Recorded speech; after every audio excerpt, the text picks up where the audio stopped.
드릴 응답은 비전인데요. 네, 궁금한 것들 뭐 아무거나 상관없으니까 질문하면 됩니다.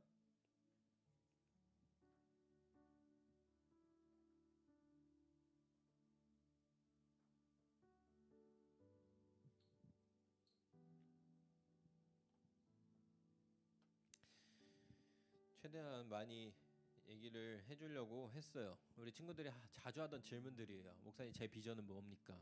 제 비전은 어떻게 찾죠? 비전 하나님이 계속 밝혀주시고 하나씩 하나씩 알려주셔. 근데 그러기 위해서는 지금 일부러 안 알려주신 것들도 있어. 아까 얘기했듯이 하나님과 함께 그 은혜 가운데 동행하며 지금 주어진 상황 속에서 한 걸음 한 걸음 내딛는 거예요. 얘기 못한 것 있죠. 세상의 기준에서 성공하는 것, 세상의 기준에서 잘 사는 것, 세상의 기준에서 실패한 것, 그게 우리의 기준이 되지 않아요. 그러니까 우리도 착각하면 안 돼요. 하나님의 비전의 사람이라고 해서 하나님, 제가 원하는 대로 이거 진짜 제대로 한 거 아닌 것 같은데요? 라고 나는 착각할 수 있지만 하나님 보실 때는 아닐 수 있다는 거죠. 영적인 관점에서 성공과 실패는 다릅니다. 그러니까 그걸 잘 알아야 돼요. 근데 어려운 말씀이에요, 여러분. 뭐가 어려우면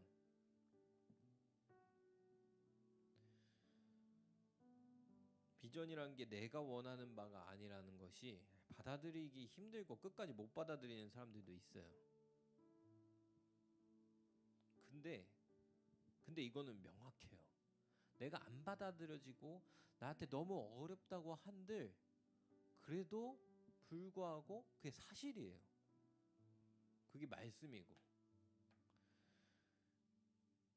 그래서 그런 친구들한테는 네, 하나님, 저한테 하나님의 비전이 제게 모든 것이 될 수 있는 은혜가 되게 해주세요 라고 기도하는 게 우선입니다. 은혜를 받으려면 말씀, 기도, 예배 더 있어요. 금식도 있고요, 성찬식도 있어요. 더 있어요. 많아요. 소그룹 나눔도 동일하게 하나님의 은혜를 받는 통로예요. 함께 교제함도 공동체 안에서. 여기까지만 목사님 아까 세 개만 얘기한 거예요. 예배하라고 하셨는데 가정 예배도 말씀을 보며 깊게 들어가는 거니까 가정 예배 드는 것도 은혜를 당연하죠.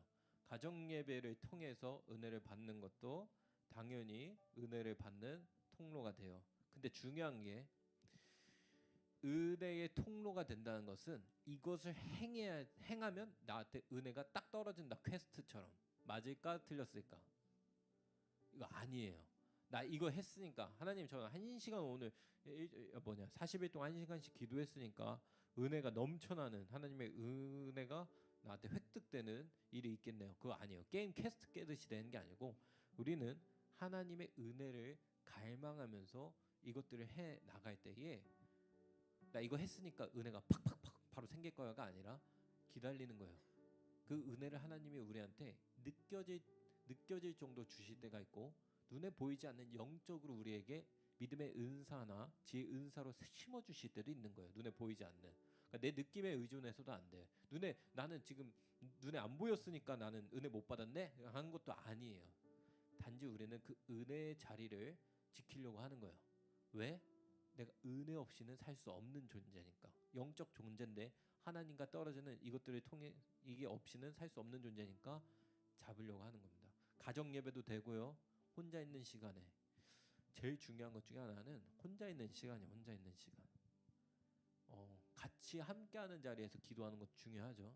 그보다 하나님과 나와의 가장 밀접한 관계가 되는 것은 혼자 있는 시간. 언제예요? 각자마다 다르겠죠. 혼자 방 문 닫고 공부하는 시간일 수도 있고, 근데 그 순간일지라도 진실되게 하나님을 찾는 것, 하나님께 5초라도 기도하는 것, 하나님과 연결되어 있는 것, 그게 중요합니다.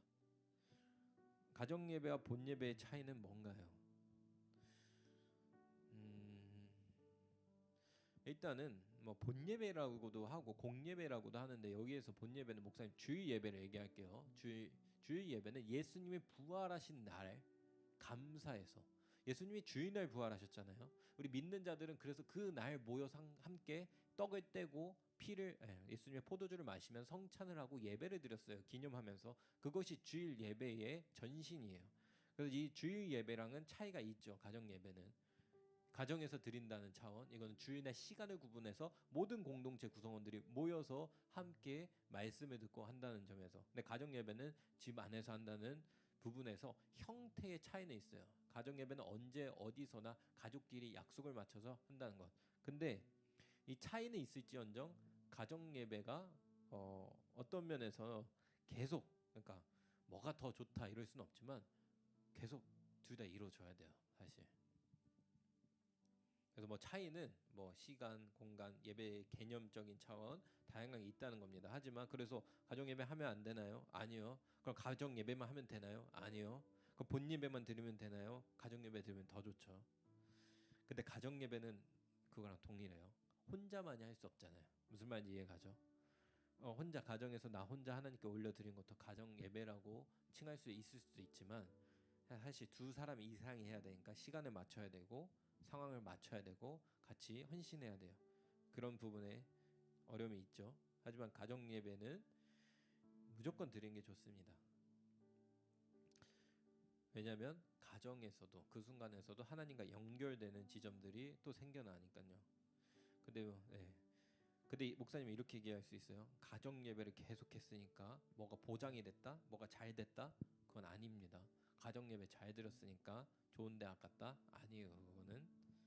그건 부수적인 것이 있을 수 있는 거고.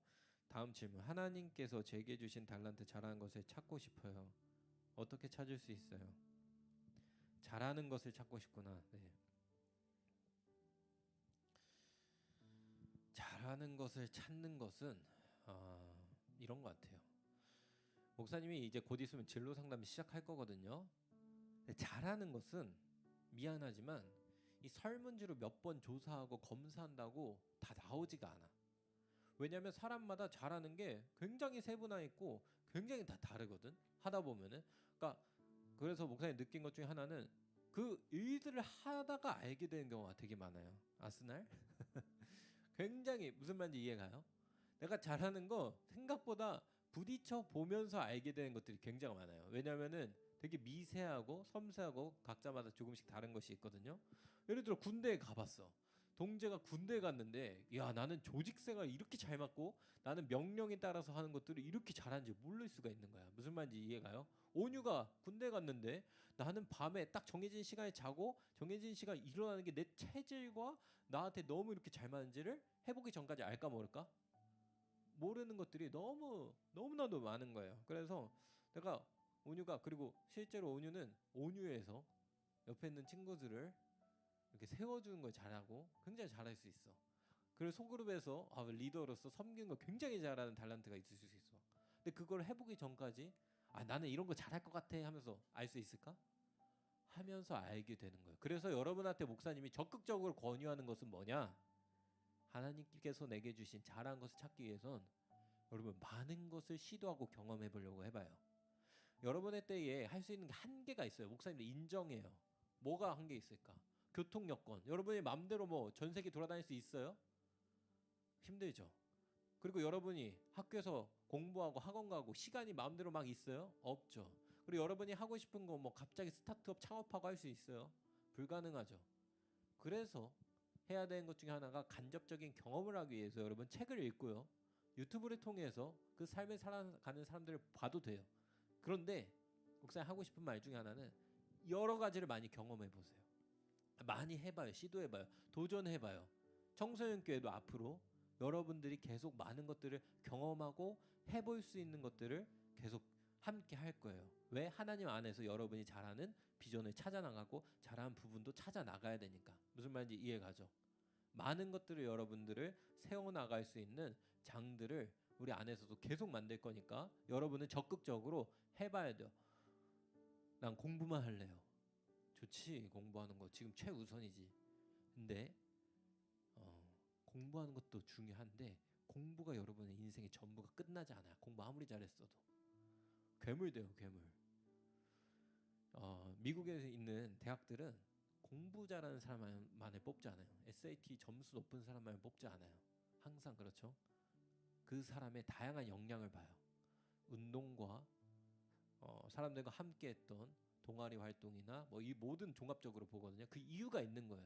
많은 걸 경험하고 하려고 했던 사람들은 거기에서 자신의 달란트들을 찾아나갈 수 있어요. 그래서 이거는 목사님 다시 한번 얘기하면은 여러분 청소년 이 시기에 공부하는 것도 열심히 해야 되고 모든 걸 최선 다하지만 우리 교회에서도 여러분들에게 많은 것을 보여줄 거예요. 비전 트립도 가듯이 그리고 여러분들한테 다양한 것들을 계속 열어줄 거니까 앞으로도 여러분들이 적극적으로 경험해 보세요. 알았죠? 네, 그것도 비전을 찾는 것이 됩니다. 그럼 우리는 어떻게 기도해야 하나요? 기도는 너무 방법이 많고 방식이 다양해요. 방금 목사님이 했던 얘기는 굉장히 바쁘고 힘들고 여러분이 정말 정신없는 과정에서 짧게 기도하는 것도 있다고 얘기한 거지, 우리가 시간을 내서 교회에 나와서 기도하는 것을 멈추라는 게 아니에요. 기도는 예수님도 시간을 정해놓고 정해진 때에 따라서 그 원칙을 가지고 기도를 하시는 습관에 따라서 기도하셨어요. 그것이 있는 것이 일단 제일 중요하고, 근데 중요한 거는 그럼 아침에 한번 기도했으니까, 식전에 밥 먹기 전에 기도했으니까, 잠자기 전에 기도했으니까 나는 기도했어 라고 우리가 위안을 갖고 그것으로 우리가 종교적인 열심으로서 끝날 게 아니고, 기도를 하는 데에 다양한 방식을 사용할 수 있어요. 방언을 할 수도 있고, 침묵으로 기도할 수 있고, 뭐 한국말로 기도할 수 있고, 하나님 앞에 그냥 솔직하게 정직하게 얘기하는 기도도 할 수 있고, 다양해요. 기도는 다양하게 할 수 있어요. 다만 기도를 함으로써 할 때 중요한 것은 내가 하나님께 속해 있다는 것을 잊지 말아요. 매 순간. 무슨 말인지 이해가요? 우린 기도함으로써 하나님과 연결된 존재예요. 예수님이 누구 안에 거하신다 했어요? 내 안에 거하시고. 내가 누구 안에 거한다 했어요? 예수님 안에 거하는 거예요. 당장 눈에 안 보여도 이 하나님과 연결되어 있는 것, 그것이 바로 기도의 가장 핵심이니까 그걸 인식하고 인지하는 거예요. 그래서 어떤 분은 이런 얘기도 해요. 24시간 주님과 동행하겠다고. 그 말도 뭐 말로 단어 자체는 틀린 것 같지만 맞아요. 주님과 계속 동행하는 자로서 살아간다는 것, 그렇게 인지한다는 거죠. 그렇다고 해가지고 뭐 모든 순간에 뭐 경빈이랑 토론하는 순간에도 예수님이 나랑 함께 하셔 막 갑자기 순간 잠깐 딱 생각하고 돌아오고 이러라는 거 아니에요. 그러면은 이제 ADHD 걸려요. 그러니까 그렇다는 건 아니고, 그럼에도 불구하고 이 순간에 지났을 때도 주님 함께하고 계심을 인식하려고 하는 것들 하고. 뭐 이게 아스날 무슨 일 있어요? 알겠습니다. 여기까지 질의응답하고 마치도록 하겠습니다.